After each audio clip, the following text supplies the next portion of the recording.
Hello everyone, welcome to our channel. दोस्तों, Bajaj housing finance limited का quarter 4 result आ चुका है। तो आज हम जानेंगे इस वीडियो में Bajaj housing finance limited quarter 4 में कैसा परफॉर्म किया है। आफ्टर क्वार्टर 4 रिजल्ट कंपनी का वैल्यूएशन क्या चल रहा है पेयर्स कंपनी के मुकाबले। आज देख सकते हैं प्राइस के अंदर 2% से भी ज्यादा का तेजी देखने को मिला और प्राइस अभी 91 पे चल रहा है। तो चलिए देखते हैं बाजाज हाउसिंग फाइनेंस लिमिटेड इस क्वार्टर 4 FY26 क्वार्टर 4 में कैसा परफॉर्म किया है। तो हम आ चुके हैं बाजाज हाउसिंग फाइनेंस लिमिटेड के क्वार्टर 4 रिजल्ट के पेज में। इधर में फिगर्स जो है वो करोड़ों में दिया गया है। पहले टोटल रेवेन्यू की अगर मैं बात करूं, पिछले साल सेम क्वार्टर में कंपनी का जो टोटल रेवेन्यू था वो 2504 करोड़ का टोटल रेवेन्यू था। रेवेन्यू के अंदर 16% का जंप इधर में देखा गया है। Year on year basis revenue बढ़ के 2903 करोड़ इधर में हो गया है। क्वार्टर ऑन क्वार्टर बेसिस भी बात करूं, quarter on quarter basis just 1% का ग्रोथ आया है, नेगेटिव ग्रोथ नहीं दिखाया, 1% का ग्रोथ आया। पिछले क्वार्टर में यही टोटल रेवेन्यू 2884 करोड़ हुआ है। और ये जो टोटल रेवेन्यू आप देख रहे हैं इधर में जो फिगर है वो इंटरेस्ट अर्निंग टोटल इंक्लूडेड है।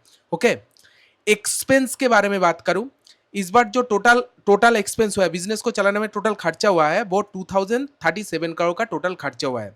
पिछले साल यही खर्चा 1784 करोड़ था।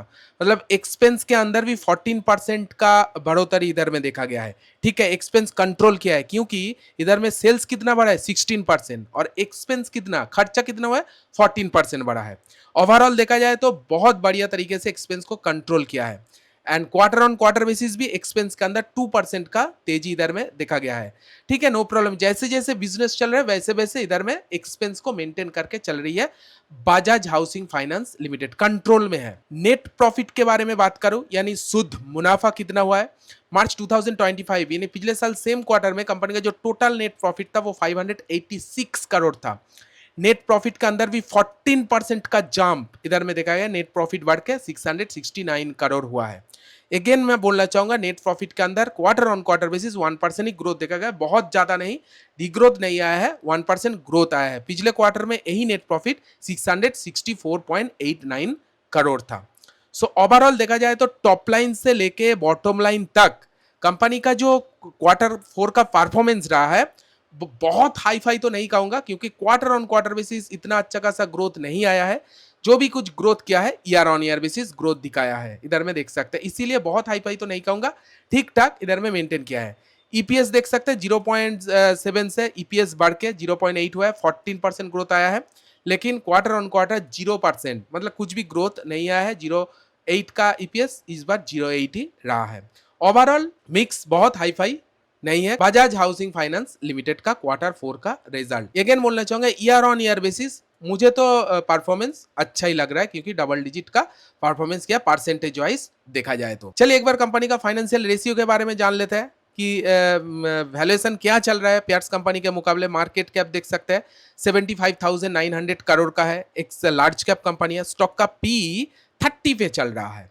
पेयर्स कंपनी के साथ अगर मुकाबला करें तो इस सेगमेंट में जो टॉप नॉच कंपनी है एकदम टॉप पे है, देखिए Bajaj housing finance top notch company. इसमें जो कामकाज करे Piramal finance, LIC housing finance, PNB housing finance, top 3 company के साथ अगर मुकाबला किया जाए तो पी थोड़ा बहुत महंगा है क्योंकि पिरामल फाइनेंस को छोड़ के, ठीक है, पिरामल फाइनेंस लिमिटेड का पी 35, इसको छोड़ दिया जाए तो बाजाज फाइनेंस लिमिटेड का पी 30 मतलब पेयर्स कंपनी के मुकाबले देख सकते हैं थोड़ा सा महंगा इधर में चल रहा है। Return on capital employ 9.5%, return on equity 13.5%, ठीक है।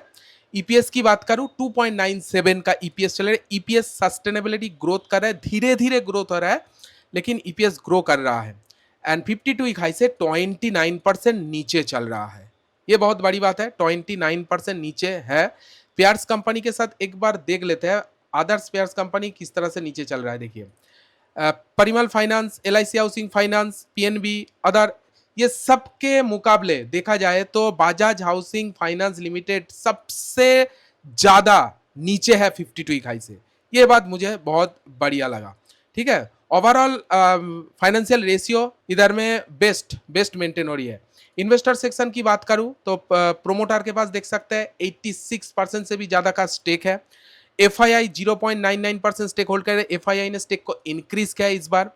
डीआईआई के पास 1% से भी ज्यादा का स्टेक है एंड पब्लिक के पास 11% स्टेक है, मैंने मैक्सिमम शेयर प्रोमोटर के हाथ में ही। बजाज हाउसिंग फाइनेंस लिमिटेड के अंदर आज 2% का तेजी देखा गया है। पास्ट परफॉर्मेंस देख लेते हैं, प्राइस किस तरह से रिएक्ट किया है।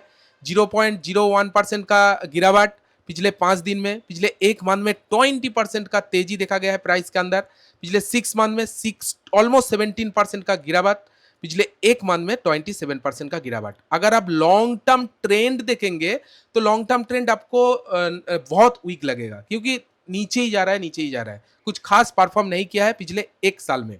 लेकिन शॉर्ट टर्म ट्रेंड बहुत पॉजिटिव है, स्ट्रॉन्ग है, देखिए कंटिन्यूसली ऊपर, मतलब शॉर्ट टर्म में पॉजिटिव है, लेकिन लॉन्ग टर्म ट्रेंड अभी भी थोड़ा बहुत वीक लग रहा है।